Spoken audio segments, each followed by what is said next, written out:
সালাম দিয়েছে। প্রাণী বিষ্ণু ইসা ইসলামের সাথে কথা বলেছে। মরা গাছ, খেজুরের গাছ বিষ্ণুনবীর বিরহে কেঁদেছে। সুবহানাল্লাহ বিহামদিহি। বিষ্ণু ইসা ইসলামের ইউনিকনেস, ইউনিক ফিচার এগুলো। বিষ্ণু ইসা ইসলাম, আমরা যেমনি মাঝে মাঝে আমাদের লাইফে আপস এন্ড ডাউনস থাকে, ওনার জীবনেও ছিল। একটা সময় ছিল বিষ্ণু ইসা ইসলামের এমন এসেছে যে ওনাকে ঘরে শেল্টার দিতেন ওনার স্ত্রী খাদিজাতুল কুবরা তাহেরা রাদিয়াল্লাহু তাআলা আনহা। মেন্টালি সাপোর্ট দিতেন, ফিনান্সিয়ালি সাপোর্ট দিতেন। উনি মারা গেলেন। পলিটিক্যাল সাপোর্ট দিতেন চাচা আবু তালেব, উনিও মারা গেলেন। কই যাবেন উনি? নেইবরিং সিটি তায়েফে গেলেন দাওয়াত নিয়ে, সেখানেও নির্মম অত্যাচারের শিকার হলেন, প্রত্যাখ্যাত হলেন। ওনার হৃদয়টা ভেঙে খান খান, কষ্টে বেদনায় জর্জরিত হয়ে বিষ্ণু ইসা ইসলামের মন বড্ড খারাপ। বিষ্ণু ইসা ইসলামের এই ভঙ্গুর মনকে ভালো করে দেবার জন্য, সারপ্রাইজ দেবার জন্য আল্লাহ তাআলা আসমানি মিটিং এর জন্য বিষ্ণু ইসা ইসলামকে স্পেশালি ইনভিটেশন পাঠিয়েছেন। কোন নবীকে আল্লাহ এটা পাঠান নাই। কোন নবীকে আল্লাহ তাআলা ঊর্ধ্ব জগতের স্পেশাল ডিভাইন ঐশী মিটিং এর জন্য কোন ইনভিটেশন পাঠান নাই, বিষ্ণু ইসা ইসলামকে পাঠিয়েছেন। সুবহানাল্লাহ পড়েন। মেরাজের ঘটনা আমরা জানি না? আল্লাহ তাআলা সূরাতুল ইসরাতে বলেন, সুবহানাল্লাযী আসরা বিআবদিহি লাইলাম মিনাল মাসজিদিল হারামি ইলাল মাসজিদিল আকসা। মসজিদুল হারাম থেকে আল্লাহ তাআলা বিষ্ণু ইসলামকে মসজিদুল আকসাতে নিয়ে গিয়েছেন। এই ইসরা মেরাজ দুই পার্ট।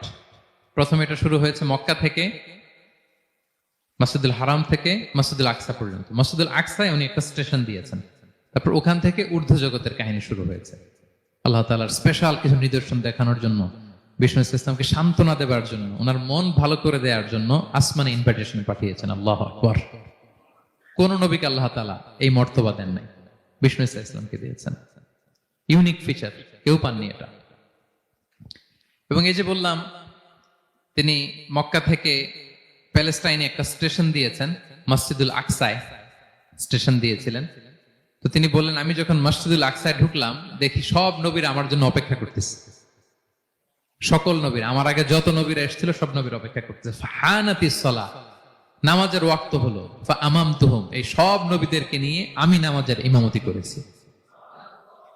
সব নবীদেরকে নিয়ে বিষ্ণু ইসা ইসলাম মসজিদুল আকসা ইমামতি করেছেন। এই সুযোগ আর অন্য কোন নবী পেয়েছে কি? আওয়াজ করে বলেন, পেয়েছে?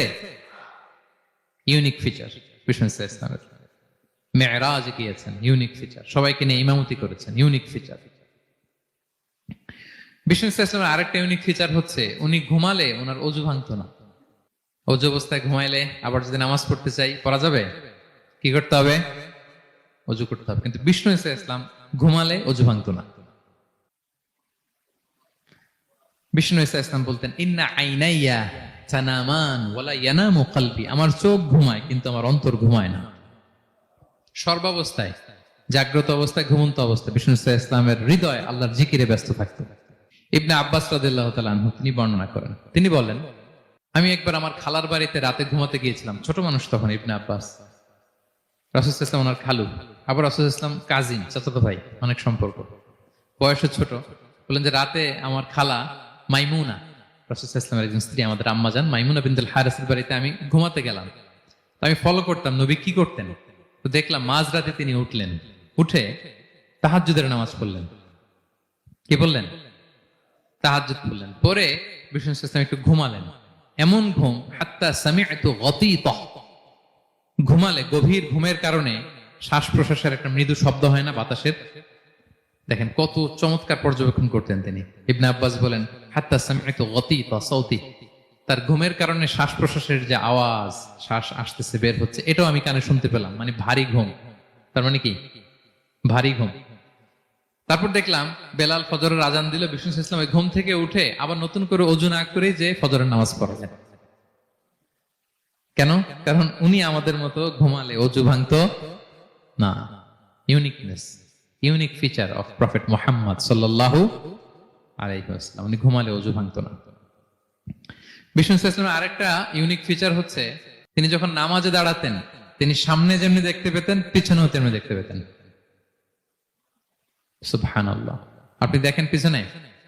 হ্যাঁ, আচ্ছা, গাড়িতে বসলে অবশ্যই যে ক্যামেরা লাগায় দেখা যায় এখন, না? রাসূল সাল্লাল্লাহু আলাইহি ওয়াসাল্লাম সামনে কেবলায় যেরকম দেখতেন, পেছনেও দেখতেন। তো তিনি সাহাবাদেরকে প্রায় বলতেন, এই কাতার সোজা করো, কারণ ইন্নী লা আরাকুম ওয়ারাআ যাহরি, আমি সামনে যেমনি দেখি পেছনেও কিন্তু দেখি। তিনি পিছনেও দেখতেন। আরেক বর্ণনা এসেছে ইন্নী ইমামুকুম, খবরদার আমি তোমাদের ইমাম, ফালা তাসবিকুনি বিররুকুই ওয়ালা বিসসুজুদ, আমার আগে কেউ রুকু সেজদা করো না। ইমামের আগে রুকু করলে নামাজ হবে? ইমাম সেজদায় যায়নি, আপনি আগে চলে গেছেন, তা আপনি ইমাম হয়ে গেছেন, হবে? নামাজ হবে? রাসূল সাল্লাল্লাহু আলাইহি ওয়াসাল্লাম বলেন, খবরদার আমার আগে রুকু সেজদা করো না, খবরদার করো না, আমি কিন্তু দেখি। ফা ইন্নী আরাকুম মিন আমামি ওয়া মিন খালফি, সামনে যেমনি দেখি পেছনেও দেখি। সুবহানাল্লাহ। এটা ওনার একটা ইউনিকনেস, আল্লাহ তাআলা স্পেশালি বিষ্ণু ইসলামকে এটা দিয়েছেন। এবার বিষ্ণু ইসলামের আরেকটা ফিচার বলি। বিষ্ণু ইসলামের পিঠ মোবারকে দুই কাঁধের মাঝখানে মাহরুন নবুয়া, দ্য সিল অফ প্রফেসি ছিল, নবুয়তির সিল লাগানো ছিল। আল্লাহু আকবার। এটাকে বলে মাহরুন নবুয়া, দ্য সিল অফ প্রফেসি। তিনি যে নবী, এটার সিল ছিল। তাওরাত এবং ইনজিলে এই কথাটা এসছে যে শেষ নবীকে চিনার একটা মাধ্যম হচ্ছে ওনার পিঠে দুই কাঁধের মাঝখানে দ্য সিল অফ প্রফেসি পাওয়া যাবে, নবুয়তির চিহ্ন। আল্লাহু আকবার। এটা অনেক সাহাবারা দেখেছেন এই চিহ্নটা। এটার সাইজ কতটুকু? কান্নাহু বাইদাতু হামাম, কবুতরের ডিমের যে সাইজ ওই সাইজ। কবুতরের ডিম যেরকম ছোট হয় ওই সাইজের। আচ্ছা, অন্য হাদিসে এসেছে কাজিররিল হাজালা, এরকম ছোট্ট ডিমের সাইজের। অনেক সাহাবারা এটা দেখেছেন। সালমান আল ফারিসি রাদিয়াল্লাহু তাআলা আনহু, উনি মুসলিমই হয়েছেন এই দৃশ্য দেখে। সালমান আল ফারিসি রাদিয়াল্লাহু আনহু, উনি আরব মানুষ ছিলেন না, নন আরব ছিলেন, পার্সিয়ান। ফার্সিতে কথা বলতেন, মানে ইরান থেকে এসেছিলেন। ইরান।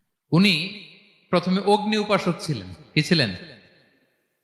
অর্থাৎ ওই যে জরাথুষ্ট যারা আগুন দেখলে এরা পূজা করে, আগুনের পূজা যারা করে, জরস্ট্রানিয়ান, এই ধর্মে বিশ্বাসী ছিলেন। আগুনের পূজা করতেন ইরানে। তিনিও আগুনের পূজা করে, তার বাবাও আগুনের পূজা করে। তো একদিন বাবা একটা কাজে পাঠিয়েছে, ওই কাজ করতে যেয়ে সে খ্রিস্টানদের গির্জা ক্রস করতেছিল। ছোট মানুষ গির্জা ক্রস করতে যেয়ে দেখে খ্রিস্টানরা কেমন যেন আলাদা ইবাদত করে, নামাজ পড়ে। এটা দেখে খুব ভাল লাগছে, তার খুব ভাল লাগছে। বাড়িতে এসে বাবারে বলে, বাবা আমি দেখলাম যে খ্রিস্টানরা তাদের চার্চে গির্জায় নামাজ পড়ে, এটা তো অনেক সুন্দর, আমরা যে আগুনের সামনে যা করি এটার চেয়ে ওইটা সুন্দর। বাবা বলে, খাইছে, ছেলে তো আমার শেষ হয়ে যাবে। তো বলতেছে, না না বাবা, আমরা যে আগুনের উপাসনা করি এটাই ভালো। উনি বলেন, না, আমি অনেক চিন্তা করেছি, ওরা যেভাবে গডের কাছে চায় ওইটা শ্রেষ্ঠ। বাবার সাথে ছেলের, সালমানের অনেক তর্ক বিতর্ক। পরে বাবা ভাবলেন, যদি ওকে না আটকাই তাইলে প্রভাবিত হয়ে সে খ্রিস্টান হয়ে যেতে পারে। তো ঝগড়া তর্ক বিতর্ক শেষে তার পিতা তাকে শেকলবন্দি করলো। কি করলো? পায়ে শেকল লাগায় রাখছে। কিন্তু ছেলে তো মনে মনে খ্রিস্ট ধর্মের প্রতি আকৃষ্ট হয়ে গেছে। তো ওই খ্রিস্টানরা তার সাথে লুকিয়ে যোগাযোগ করত। সালমান ওই খ্রিস্টানদেরকে বলল যে তোমাদের খ্রিস্টান ধর্মের উৎপত্তি কোথায়? বলে, সিরিয়াতে। বলতেছে, এখান থেকে কোনো কাফেলা সিরিয়া যাবে নাকি? বলতেছে, হ্যাঁ, মিশনারি ওয়ার্কে একটা কাফেলা আসতে যাবে। বলতেছে, যেদিন যাবে আমাকে বলবে। তো যেদিন যাবে তাকে এসে বলা হয়েছে তার বাবা নাই, সে শিকল ভেঙে, শিকল সহ ওই কাফেলার সাথে যে জড়িত হয়েছে। দেখেন বিশ্বাস, আদর্শ মানুষকে কিভাবে উজ্জীবিত করে। উনি চলে গেলেন সিরিয়াতে। সিরিয়াতে যে এক পাদ্রির হাতে বায়াত হলেন, কিন্তু এই পাদ্রিটা ছিল ভণ্ড। সে খ্রিস্টানদের দান সদকা নিয়ে গরিবদের না দিয়ে নিজেই খেয়ে ফেলতো। তো বেচারা পড়লো বিপদে, যে হায় রে, এত সুন্দর ধর্ম রে কারাপ্টেড করতেছে সে। পরে এই পাদ্রি যখন মারা গেল, সালমান সে আরেক পাদ্রির কাছে গেল। আরেক পাদ্রির কাছে গেল। ওই পাদ্রি আবার অনেক ভালো, খুবই ইবাদত করে। তো ওই পাদ্রি কিছুদিন থাকার পরে ওই পাদ্রিও মারা গেল। ওই মারা যাওয়ার আগে সে জিজ্ঞেস করতেছিল যে, পাদ্রি, এই বর্তমান পৃথিবীতে সবচেয়ে ভালো খ্রিস্টান পাদ্রি কে? বলতেছে, আর কেউ নাই। যদি ভালো খ্রিস্টান পাদ্রি তোমাকে পেতে হয়, জানতে হয়, তোমাকে ইরাকের মোসেল শহরে যেতে হবে। এবার মোসেলে যে সে আরেক খ্রিস্টান পাদ্রির কাছে থাকলো। কিছুদিন পরে ওই পাদ্রিও মারা গেল। তো মৃত্যুর আগে তাকে জিজ্ঞেস করছিল যে, পাদ্রি আপনি বলেন তো, আপনার পরে শ্রেষ্ঠ পাদ্রি কে আছে পৃথিবীতে? সে বলতেছে, আমার পরে শ্রেষ্ঠ কোনো পাদ্রি আর পৃথিবীতে নাই। খ্রিস্টান ধর্ম শেষ হয়ে গিয়েছে, নাই। তবে জেনে রেখো, শেষ জামানার নবী আসার সময় ঘনিয়ে এসছে। তিনি যে এলাকায় আসবে, এলাকাটা চারদিকে পাহাড় বেষ্টিত থাকবে। চারদিকে থাকবে পাহাড়, খেজুরের বাগান, মরুদ্যান। তাকে চেনার আলামত আছে। কি আছে? আলামত আছে। 1 নম্বর আলামত হচ্ছে ওই শেষ নবীকে দানের খাবার দিলে তিনি খায় না, কিন্তু উপহার দিলে সে নেয়, খায়। আর তার পিঠে 2 কাঁধের মাঝখানে একটা নবুয়তির মোহর আছে।